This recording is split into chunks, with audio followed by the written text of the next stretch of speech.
The year is 1945, and an old man with a heavy Italian accent has just made his way to the top of the mafia. His name is Don, Vito Corleone, and he's promised his family that he would leave the crime life behind and finally enjoy the peace and quiet of retirement. But of course, the problem is that Vito had built his fortune through ruthless tactics and shady dealings, which means there are plenty of people who want to take him down before he can retire. It really means a lot, and I couldn't have reached this milestone without all of you, so thank you. And a big reason for that is its characters, especially Vito Corleone. In Mafia 2, Vito is portrayed by Joe Mantegna, and the biggest difference between this version and the original is that Vito is a lot more brutal. In the first film, Vito's men are dangerous, disciplined, smart, and professional, but in Mafia 2, they're quite the opposite. Well, the answer is pretty simple. They wanted to make him more interesting. And I can kind of understand where they were coming from, because Vito in Mafia 2 is definitely a lot more exciting to watch than the Vito in The Godfather. But at the same time, they took away what made the character so great in the first place. But at the same time, none of the action scenes are nearly as impactful as the ones in The Godfather. Mafia 2 tries to improve on the original by giving us more action, more violence, and more drama, but it forgets what made the original so great. And to be honest, I think the creators of Mafia 2 knew this going into the project, which is why they changed so many things about the original. They knew that they could make a direct remake of The Godfather because the original was so good that it would just end up being a failure. So they tried to improve on the original by making it more violent and more dramatic. But at the same time, they took away what made the original so great. The best example of this is the opening scene of the movie where Vito and his crew rob a payroll van. And while it's definitely exciting to watch, it feels like it's missing something. And after thinking about it for a while, I figured out what that something was. It was tension. The opening scene of The Godfather perfectly sets the tone for the rest of the film. You can feel the tension building up until Michael finally pulls the trigger. And that's exactly what makes it so powerful, because you never expect it to happen. However, in Mafia 2, the opening scene of the movie doesn't really set the tone for the rest of the film, because the tone for the rest of the movie is just constant chaos. Like Vito in The Godfather is not perfect. He has flaws, but at least we understand why he does what he does.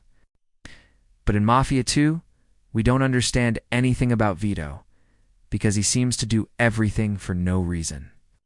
At one point, Vito is cornered by police and his men open fire on them, but they're so bad at shooting that the bullets just barely miss him.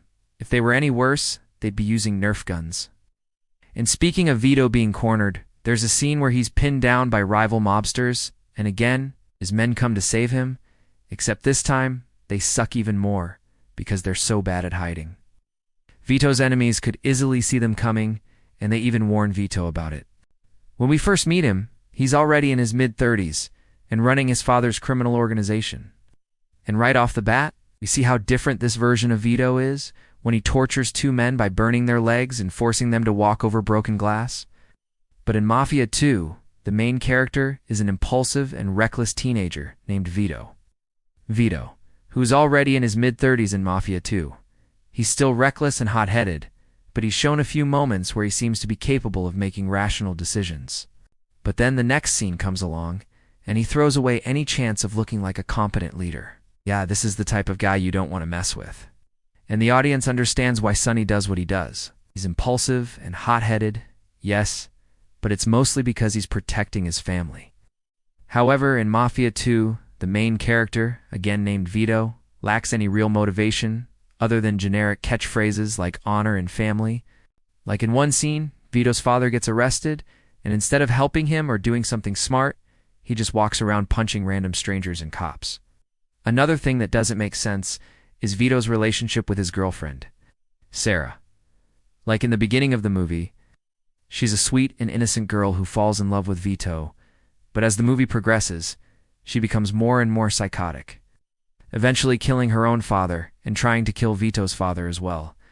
Yeah, I'm not sure what the writers were thinking when they created this character, but thankfully we don't see much of her in the second half of the film. And throughout the movie, we get to see him expand his territory, power, and influence. And while the original Vito was a brutal man himself, I don't remember him ever torturing anyone. He knew how to handle business, and he wasn't afraid to use violence. But the main difference is that the audience understands why Vito does what he does. Like when he takes someone out, it's usually because they betrayed him or his family in some way. But with Vito in Mafia 2, he just goes around murdering everyone and anyone for seemingly no reason, even murders his own men for the fun of it. For example, in one scene he catches one of his soldiers sleeping with his daughter, and instead of letting the guy go or punishing him in some way, he just kills him. No. In The Godfather, Vito does something similar when he finds out that one of his men slept with his daughter, but that was a completely different scenario. And Vito didn't kill the guy because he was angry. He killed him because it was business. Now, before researching for this video, I hadn't seen the film in years. But after watching it again, I understand why he is such an iconic character, because he embodies everything you would expect from a powerful mob boss. He's clever, calm, collected, menacing, and he knows how to handle any situation that comes his way. And when the time comes, he can also be extremely violent. And when someone tries to assassinate the Don, he'll be forced to drag his reluctant son into the Mafia in order to protect his family's legacy. Based on the novel of the same name by Mario Puzo, The Godfather is widely considered to be one of the greatest movies ever made. And the reason for that is pretty simple. It gave us the most iconic portrayal of a villain in cinematic history, Hannibal Lecter. Well, that's precisely what the creators of Mafia 2 tried to do in 2010. They have the same director as the first movie, Francis Ford Coppola, the same writer, Mario Puzo, and even the same producers. So how did they manage to make a movie that's so much worse than The Godfather? Let's find out. Just kidding. It actually gave us the most iconic portrayal of a mob boss in cinematic history, with Marlon Brando as Vito Corleone. There's just something about the way Brando delivers his lines, like slowly and with heavy pauses between each word, that just makes you want to reach out and punch him in the face. Of course, this isn't the only great performance in the film. With Al Pacino giving possibly the greatest performance of his career as Sonny Corleone, James Caan as Santino, Diane Keaton as Kay, and many more. And even though it was released over 50 years ago, The Godfather still holds up today, thanks to its stellar writing, direction, and acting. But what if it wasn't enough? What if we took everything that made The Godfather great and just turned it up to 11? Before we start, I just want to say thank you for all the love and support you guys have given me.